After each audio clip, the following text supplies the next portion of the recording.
It's a great day. My name is Che Brown, the Happy Entrepreneur, and welcome to the Happy Entrepreneur Show, the #1 business development and revenue focused late night show in the country where we are on a mission. And our mission really is to inspire.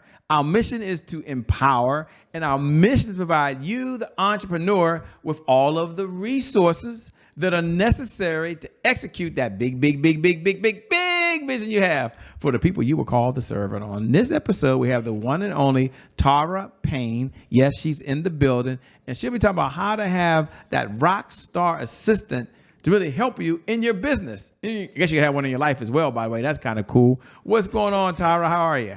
Hey, how are you, Che? I'm great. You doing good? Good. Now, I keep saying Tara, but it's Tara, right? No, you got it right.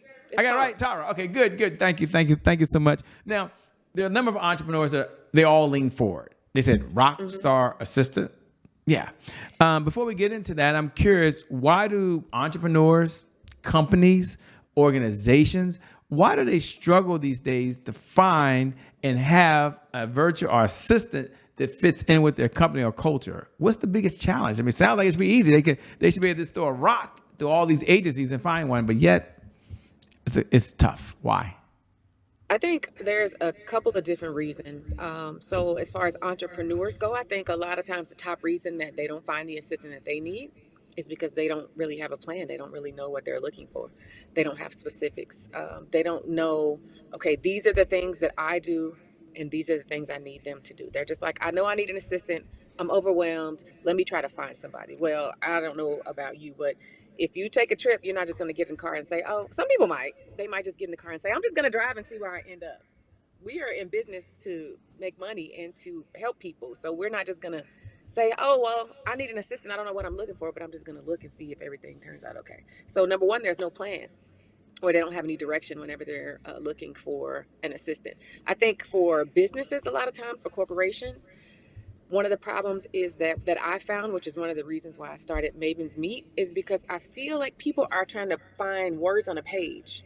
They are not taking into account the person, the humanness. So I think that we're matching words on a page with words on a page, and we're looking for that, as opposed to taking into account, what is this person's mission? What do they enjoy? What's their vision? Do they align with where we're going? Do they agree with what we're doing? Would they be a great addition to our team? So I think that once we take into account mission, vision, values, and the humanness of a person, then we can find one a lot better. And as you were talking, by the way, great explanation. A number of folks are like, Shay, you asked her about an assistant, but an assistant means different things to different people these days. It does. Can you step back and ask her, what's her definition of an assistant? Or are there multiple type of assistants? I know that's a crazy question, but someone listening might be like, okay, but what is assistant these days? Is it just someone that answers my phones? Is it someone that I just have answer my emails? Or is it all of the above? So the question I have to you is, what is an assistant these days? And well, you actually what took type? my answer. Go ahead. It's all Talk of to those me. things. I'm sorry, I didn't mean to interrupt you. It's all of those things. So it depends on what your needs are. Do you need somebody to answer customer service calls? Do you need someone to be like your right hand woman and schedule travel, manage your calendar, do your email, take notes in a meeting? It depends on what you need. So there are different types of assistants. You can have an assistant for your personal needs. You can have an assistant for your professional needs. You can also have an assistant who does a mixture of two. That typically, for a professional, is an executive assistant. Virtual assistants is something that's still rather new. It's maybe about 10 years old. It's very popular now, but virtual assistants is something where an assistant can do anything administrative, creative, or technical remotely. So, yeah, those are the different types of assistants. And I'm sure, honestly, that there are more, but it just depends on what your needs are. So we have two types of entrepreneurs that are here now. We have a group of entrepreneurs that are dualpreneurs. They work a full-time job and they're a full-time entrepreneur. And don't worry, ladies and gentlemen, we'll get into who she is and her background and what led her to doing what she's doing. We'll get into that. But those folks might be leaning forward and they might be thinking, Shay, I can't wait. I'm listening now. What is, if you don't mind sharing, if it's not a big secret, but if you were looking as a dualpreneur working a full-time job, okay, they take care of their husband or they take care of their wife. They got kids. Some of them are caregivers. Some of them, the kids have schedules and they're involved in their community and they're involved in other activities. They're very busy. what should they look for in an assistant that can help them as an entrepreneur? What's maybe one, two, or three things, characteristics maybe, I don't know, that we should look for when we're looking to bring on an assistant? So I think that we'll get to characteristics in a moment, but I think that the first thing you should look at is what are the things. I mean, if there's a person doing all of that, which I can understand, I am a mom, a wife, a business owner, all different types of things. So what we have to do is think about. There's a book called The Big Leap by Gay Hendricks, and he talks about different zones. So like your zone of competence, your zone of genius. Your zone of genius is the thing that you're like you were born to do. You can do it with your eyes closed. You're amazing at it. People talk to you about it. Those are the things that you should be doing. So you're in business, you got in business for a reason. There's something in that business that you do that nobody else can do like you. So that is the thing that you should be doing. For an assistant, you should be looking for the things that are also important, but don't have to be done by you. So what we're looking for is somebody who is detail oriented. We're looking for someone who communicates well. We're looking for someone who is resourceful, because a lot of the things that make a good assistant a great assistant are soft skills, not necessarily hard skills. It's not necessarily a system that they know. It's that, oh, when I talk to Tara, she knows something for everyone, or she always makes high quality connections. So you're really looking for somebody who's resourceful, who is going to be professional, of course, and somebody who communicates well, and somebody who is get the job done type of person. Spot on. I love it, by the way. The number of folks are saying, Shay, I didn't get a chance to read her bio.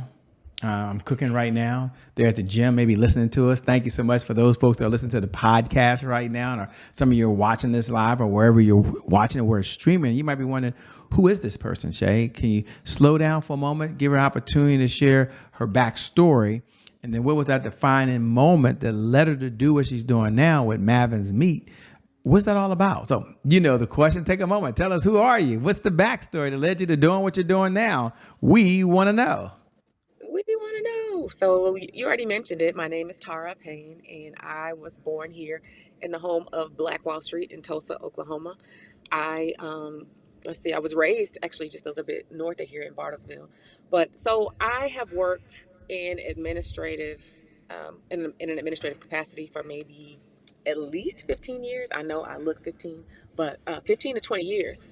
So I found myself after college working in the healthcare field. I worked there for maybe about 15 years. And in the healthcare field, I worked in the front office, did administrative things. I was a liaison between doctors' offices and therapists. I did actually interpreting. I also was an office manager. So I've worked in a number of administrative capacities. When I was 16, I worked market research. I've worked in customer service. So I am a woman who has experience working in an administrative capacity. I'm also a wife. My husband, Anthony, and I have been married for 16 years. 16 to be 17 in October. We have a daughter. He and I authored a book about our journey to motherhood. But I'm somebody who loves to help people. Above all of that, just need to know that I'm somebody who loves to help people. And I began to notice that working administratively, I found myself, I would invariably be promoted in a short amount of time and find myself in the front of either, whether it be the front office or office manager, or they would say, Tara, we want you to be the face of our clinic. Just because I like to help people and I like to be efficient. I ask a lot of questions. And yeah, I actually started Mavens Meet when we were bored at the house during COVID. So I actually founded it January of 2020. I'm sorry, I founded Payne Creative Consulting January of 2020, and that's when I started doing virtual assistants. Because I was looking for something after we had our daughter, um, that I could make a difference. Having her was a journey in and of itself. It was a 7-year journey. And so after I did that, I thought, man, if I could do that, what else can I do? And when I decided I wanted to do something different, I was like, well, what do I want to do? So I did self inventory. I actually prayed, actually reached out to friends and family and said, hey, what is it that I do that you would like pay me for? Um, a lot of things came back, and I started also doing research online and found virtual assistants. So yeah, I am somebody who likes to help people. I like to make an impact. I love the city that I live in. And I just want to help people be more efficient. So, like, if I was on a basketball team, which I didn't play sports, I would be, I don't even know, honestly, the positions, but I'd be the person passing the ball so you could, make the goal. I don't have to be the one to make the basket. I just want to make sure that we do. What person is that? You know what? The point guard on the basketball That's team. what I was going to say, but I didn't. My cousin was a point guard, but I didn't know. So, yeah, I started Mavens Meet. After I started doing virtual assistants alone, I was doing that part time and then came to our entrepreneurial ecosystem here in Tulsa, and started working at a entrepreneur support organization. And one of the things that my responsibilities were to connect members with resources. People, when I told them what I did, that I'm a virtual assistant, they would say, "Oh, I need one of them," and I'm like, well, I'm not taking any more clients, but I can connect you to Sally." I would make connections, and 80 to 90% of the time they were successful. And I was like, wait a minute. One day I was walking around at the house, and God was like, didn't you want to create jobs? Like, why are you giving work away? And I was like, oh, well, hey, okay, well, I can show other ladies how to do virtual assistants and then connect them to people, and then we can all build together. So that's how it started. Wow, and there you are. Congratulations. I mean, I think next to sales, obviously, I'm a little biased, as you probably all know. I believe sales is the oxygen for every great business in history. But if sales is the oxygen, then the assistant is definitely the heart. I don't know how you run a business without that. So when we were in the green room, whatever the green room means these days, you kind of mentioned it, Shay. One of your early failures might have been you didn't have a plan, and I thought, a plan to hire an assistant? Never heard that before. So if you can, take a moment to the person that's out there that might be curious. And ladies and gentlemen, she's going to tell you how you can connect with her and meet with her and follow her and all this stuff in a little while. But take a moment. If you had to say, Shay, if you were starting from scratch and you needed to hire someone, you needed a plan. Here's step 1, 2, 3, 4, maybe 5. I don't know what the steps are. That someone should look at. And you at home, you lean in, by the way, because I did hear her say you can have you can have an assistant that's personal or assistant in your business, and it could work whether you're in a company, I believe, or you're an entrepreneur and you've got folks virtually everywhere. It can work. So the question, never heard of having a virtual plan. You may never had a virtual plan either, by the way, to hire an assistant. And now she's going to share that with you. So what does it look like? What does an assistant hiring plan look like? So I think that first you should start off with a little bit like what I mentioned earlier. What are the way we start off is we ask, what are the top 3 challenges that I'm experiencing? If you notice that you're spending 10 hours a week checking your email and you want to be spending 2, then that's something that you need an assistant for. If you notice that when you travel, you know, miss different things, you don't have details worked out, you miss connections, and you think, oh, it'd be nice to have somebody to um, coordinate this for me, then you might need to get an assistant. But the place I would start is you want to start with what your top challenges are. What are the things that you find yourself doing that you're like, why am I doing this? Somebody else should be doing this, or it would be nice if I had somebody to. Those are the things that you want to start with, because the thing that we find is that when assistants don't work, a lot of time it's not because the assistant's not a good assistant. It's because number one, the founder, which we typically work with founders, don't know what they want, and number two, they don't know how to delegate. And how do you help those of us that had a hard time delegating? I know I hear her saying, yes, that's Shay, that's Shay. What do you say to us, those folks that like to have their hands on everything? What advice would you give, I would say, to help us be able to release? Yeah, no, I can totally relate to that, believe it or not. But what I would say is that you want to, first of all, it's okay. You want it whenever when I was growing up, I always heard, if you want something done right, you got to do it yourself. Well, I just came to tell you that that's a lie. You can find somebody else who can do it right, and you don't have to be doing it. So first of all, I would say have some grace for yourself, because you're probably programmed that if it needs to be done, you should be the one doing it. So number one, just say, okay, it's probably going to be hard for me to do this. That's not abnormal. So have grace for yourself. And number two, realize that it can be done. You can find somebody who can be your right hand man or woman, and they can do it better than you. So I would just say, know that number one, that if you feel like you can't delegate, it's hard to do it. It's understandable, because if you're a visionary, then you know exactly what you want to happen. But I would say that you probably can't do it as efficient or as quick as your assistant could be. And number two, just know that, yeah, you can, it can be done. There is somebody out there for you. So I hope I answered the question.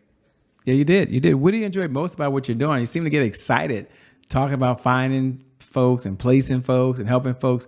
What do you enjoy most about what you're doing these days? You know, if I had a superpower, which I believe I do, connection would be that. I love connecting people and seeing like sparks fly and people say, "Oh my God, you connected me to Shay.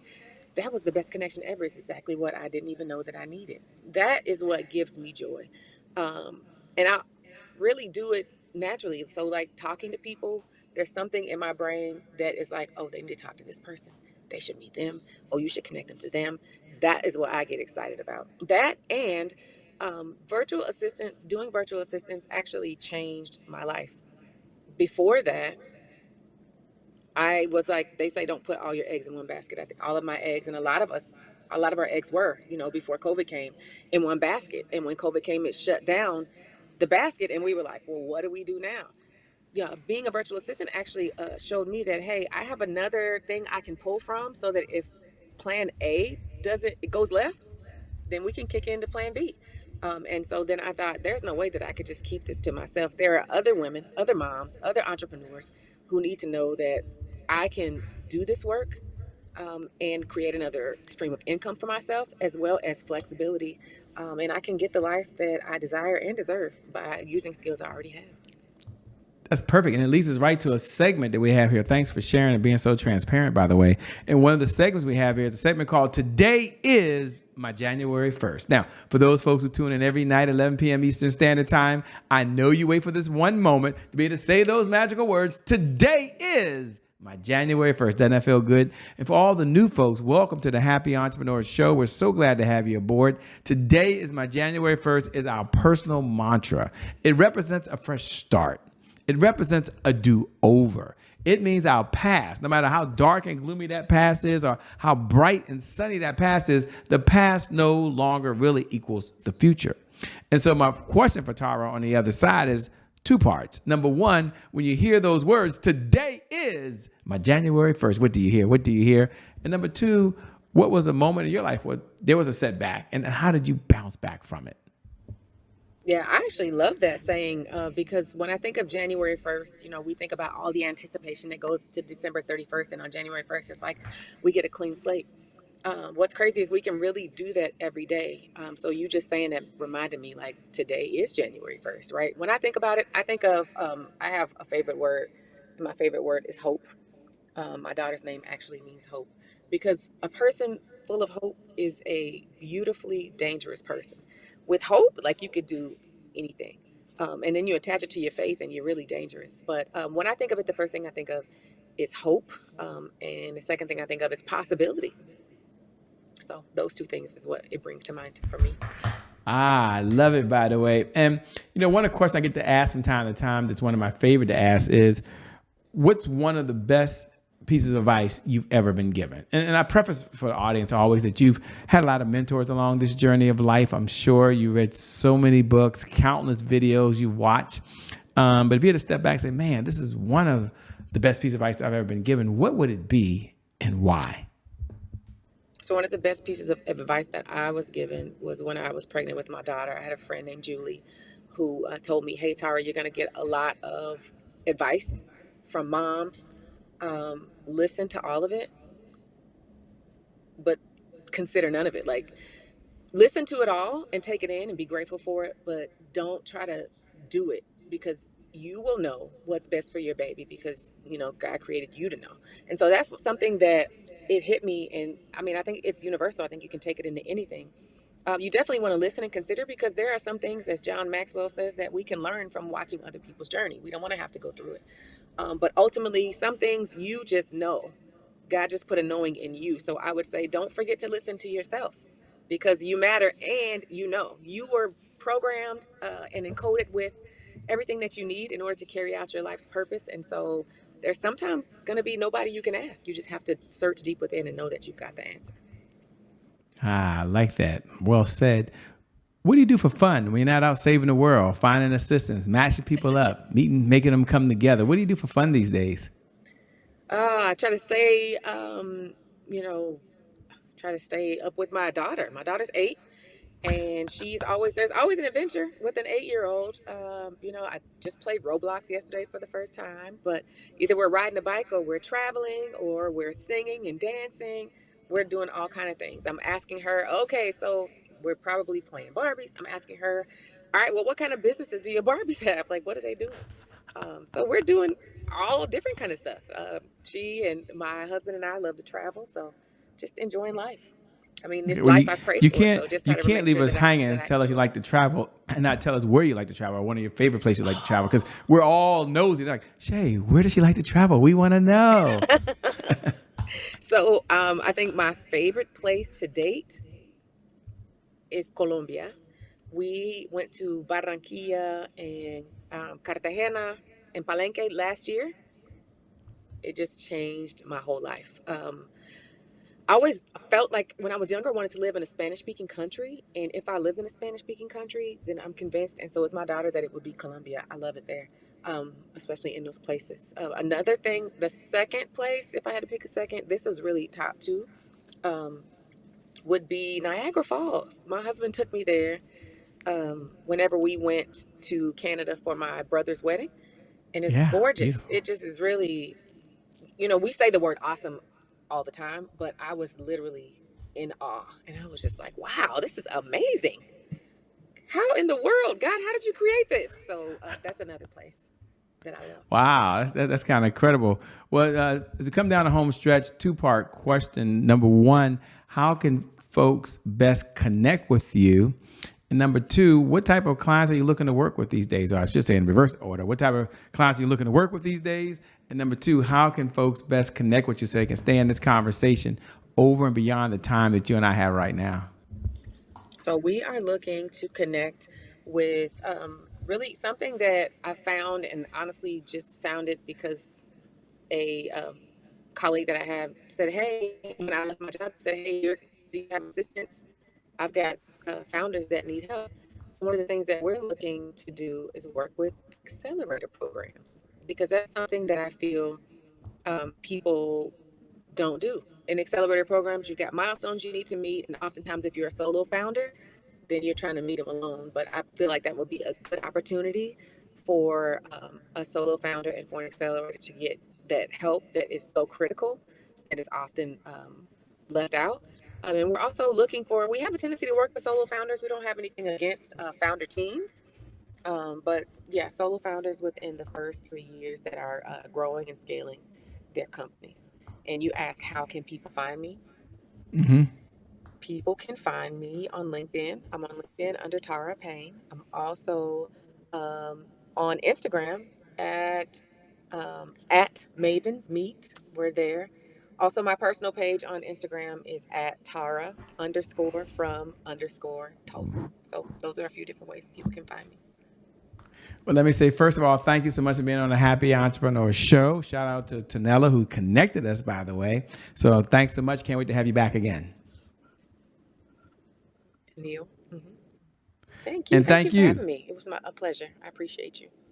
Thank you. And thank you to viewers. Thank you for tuning in. Without you, there is no show. So we appreciate every time you show up, by the way. It's always cool when you hit the like button, but hit that share button. We want you to do that. Pay this message forward to another community out there that can benefit. And I never get tired of reminding you every night at 11 p.m. Eastern Standard Time that as you're watching right now, you're amazing. You really are incredible. You're a special, unique individual. And no matter what's going on in your life, I believe that today indeed is your January 1st. And because of just that one reason, your best is still yet to come. They ain't seen it yet. Your best yet to come. Your best is yet to come. With that being said, my name hasn't changed. It's still Che Brown, the Happy Entrepreneur. Make it a great day, everyone. And we'll make some good things happen. We connect again next time. Peace. Thanks a lot. See you later, Tara.